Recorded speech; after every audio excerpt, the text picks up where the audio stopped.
Hello. Okay, so this is the latest update on where I am with this song. Made quite a few changes. Rhythmically, a few additions to the melody, lots and lots of tweaks across the sort of sonic spectrum, and various other things. The main sort of melody has stayed very much the same.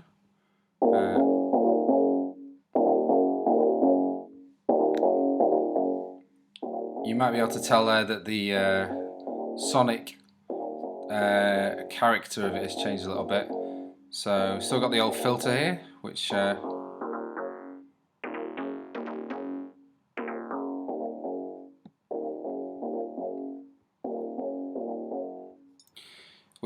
is sounding quite nice, quite like that whole filtered, driven sound. In addition to that, I did some interesting stuff with Simpler, which essentially meant taking an overall sample of part of the piece, and as you can see, dividing it up into lots of different sections. The actual original piece is just a grouped track containing piano and some mini moog and the like.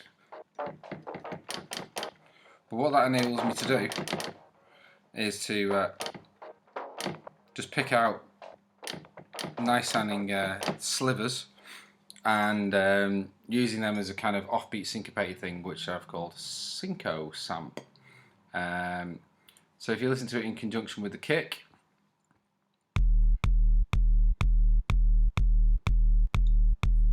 you'll hear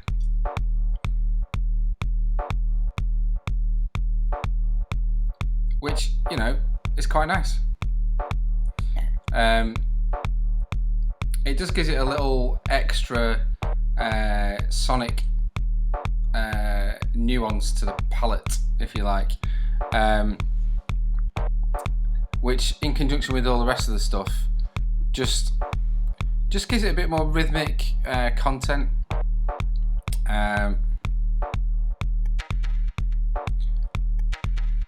Spent quite a bit of time playing around with battery, and batteries, as you can see here, has got multiple sounds across its palette. Probably about, I don't know, 12 sounds that are actually being used, maybe more. A lot of layering is used here. There's a very low kick, which I've actually tuned to the key of the song, which is an 808 kick. Did a serious amount of compression and essentially mastering within battery. You can see there's a limiter on, there's a compressor on. There's also some use of saturation drums, even just without any gain on it. You put that saturation on. Now, I've never really been a big fan of saturation because I always felt it took away some of the dynamics and some of the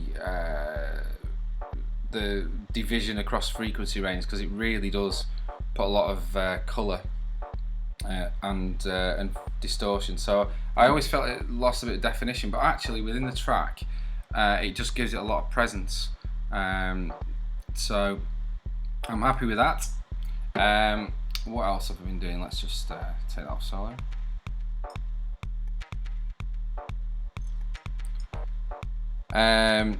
Yeah, so built up the whole kit, rhythms, nice little bongo sound here. Just give it a bit of volume for you. In and of itself, that's really quite nice, and I want to try and retain a bit of that,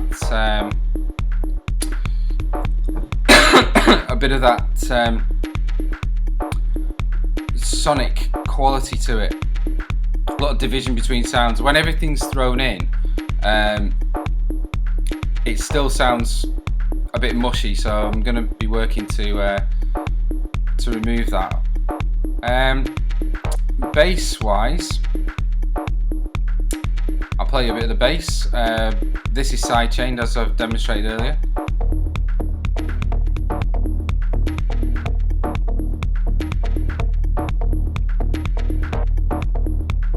I'm just going to take the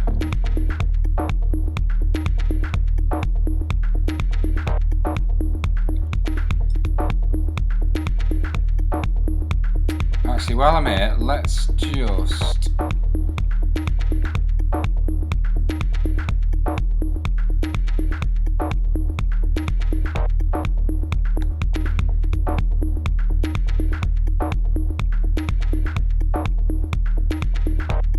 now it's all very dark and brooding. As I've noted before, it's a little bit in contrast to what it originally started out as with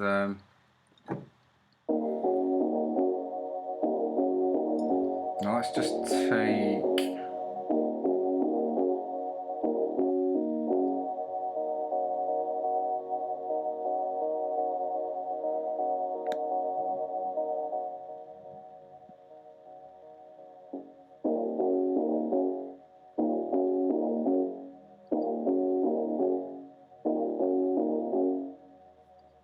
okay.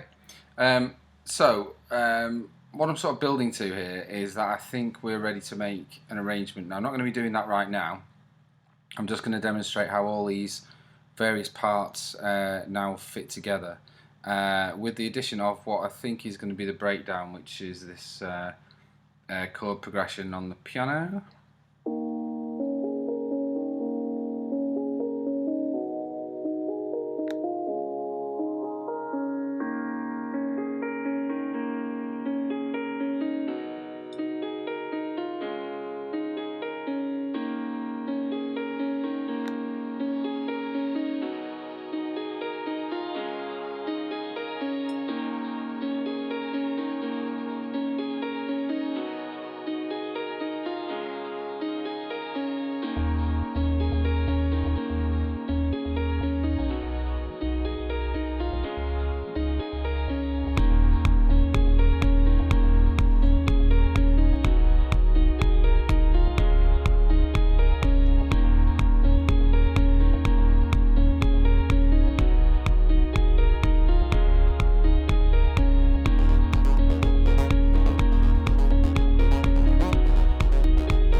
So as you can hear there's a really nice kind of possibility or potential there for a big drop. There'll be a lot more to it than that, but even in clip form in the session view, that's got loads of potential, I think. Okay, a couple more things that I've done. Extended these sections here. Let's find one that's relevant. I think probably that one, yeah. So let's take a look at this. This is probably just a tip that people might find useful. So if you ever listen to this this beat, now normally you could just loop round that beat for a bar, 2 bars, but if you extend it to 8 bars long, you hear how there's an alteration there at the end. So within the context of the song, it just gives it that bit of variety. It feels like it's as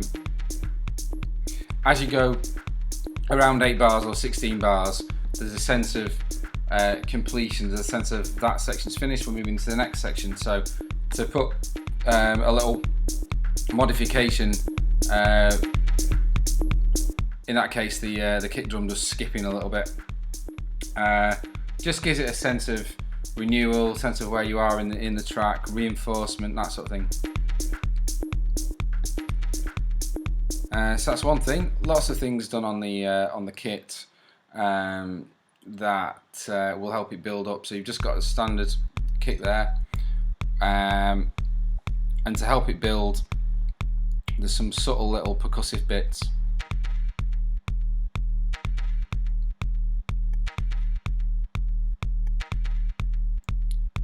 I try to make everything have its own space, have its own voice in the rhythm section.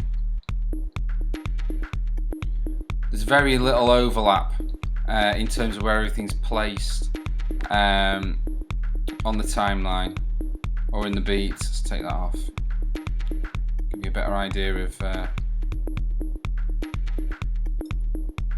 It's quite tricky to tell actually, but if we just take that as just 1 bar, you can have a bit more of a. You see how there's very little overlap in terms of what goes where. It's good to have interplay between your different percussive instruments, I find anyway.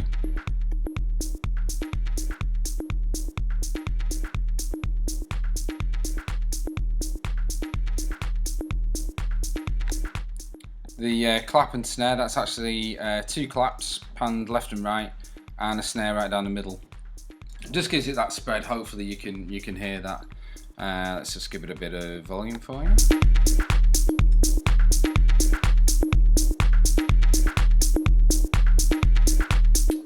Now Ableton comes with some really nice unusual kits that have some really wacky sounds that enable you to create some really interesting beats.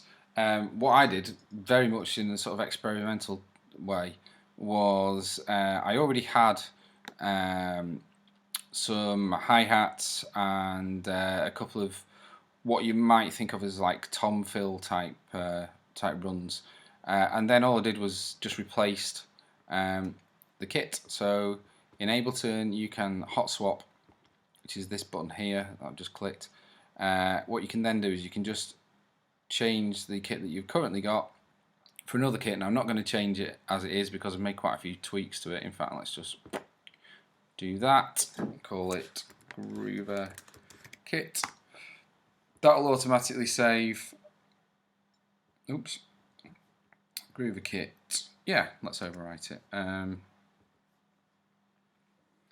That'll automatically throw itself into your user library. The way that Ableton arranges all your samples, all your kits, all your instruments, all your presets, it's very deep and it can take quite a while to get used to.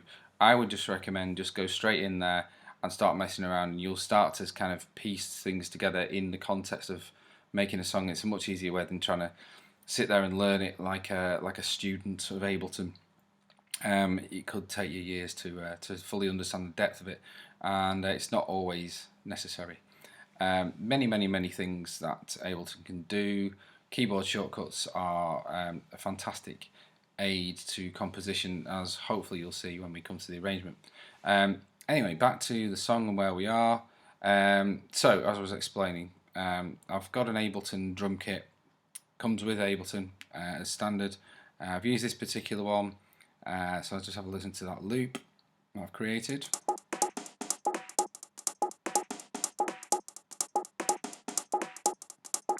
Tweaked a few sounds in there, pitched some of the snare sounds because to make them give them more of a percussive feel.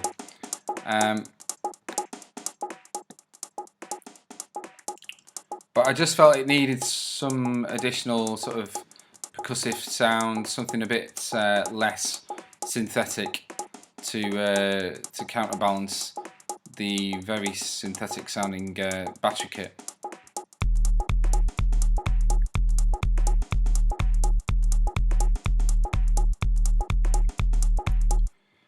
In the bass world, I have taken a sub bass courtesy of Massive, which is extremely subby.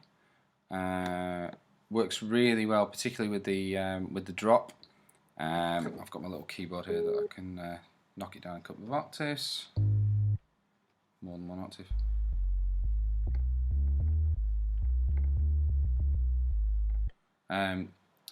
Just really warm, bottomy sound, and that MIDI is also routing to a Moog sound as well. So together, you get quite a nice sound. You can hear that fifth bass that I've had before.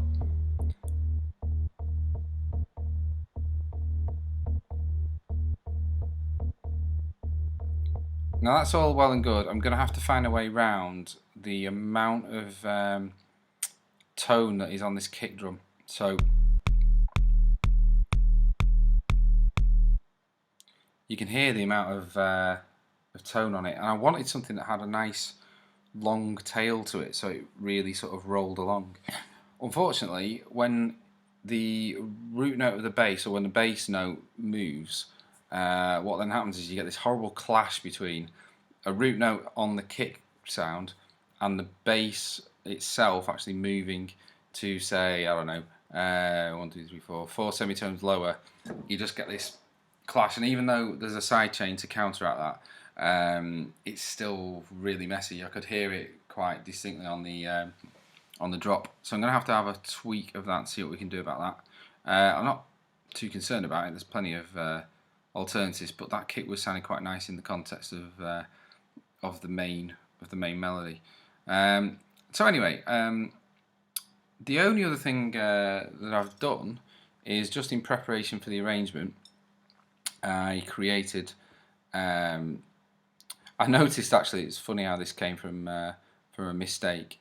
I noticed that when I was firing MIDI off to a different channel, for some reason, because I was using the sustain pedal on the main keyboard, that sustain was actually holding notes in the pad sounds. But when I stopped the loop, it had this really nice hold sound. It was held, sustained, but it had this really nice character to it.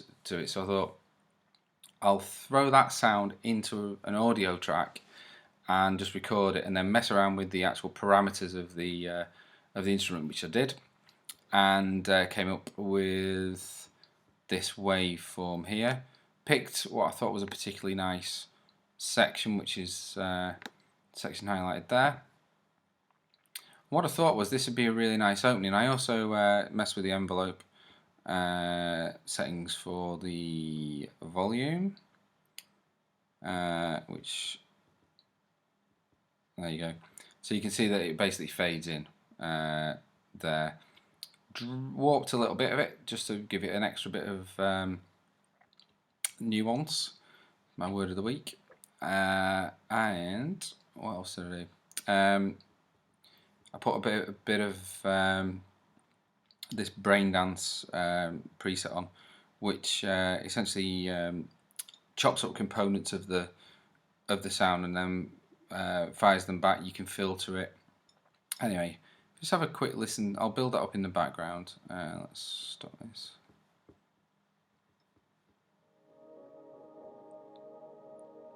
It's got a very ethereal, interesting, lots of sort of filtering going on in there, lots of very slow pitch movement going on there. By opening up the filter and the resonance of this particular sound, I was able to get quite interesting, building, suspenseful atmospheric sounds to it, as you hear building up here. So the idea being that this would be a really good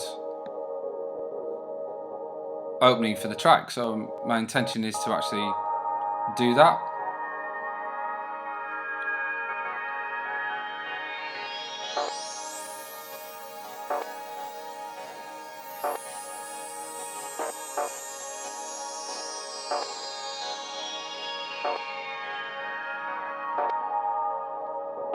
So I'll just give you a quick demonstration of a vague idea of how I think it's going to start.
And then it's all going to break down to this somehow. Now, often the breakdown is very hard to get to. You need to use various techniques, which will all hopefully be explained in the arrangement section. But really,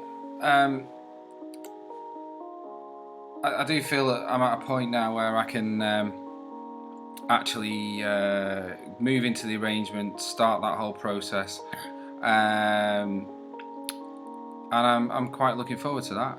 That pretty much covers everything that has been added, tweaked, amended since the last time.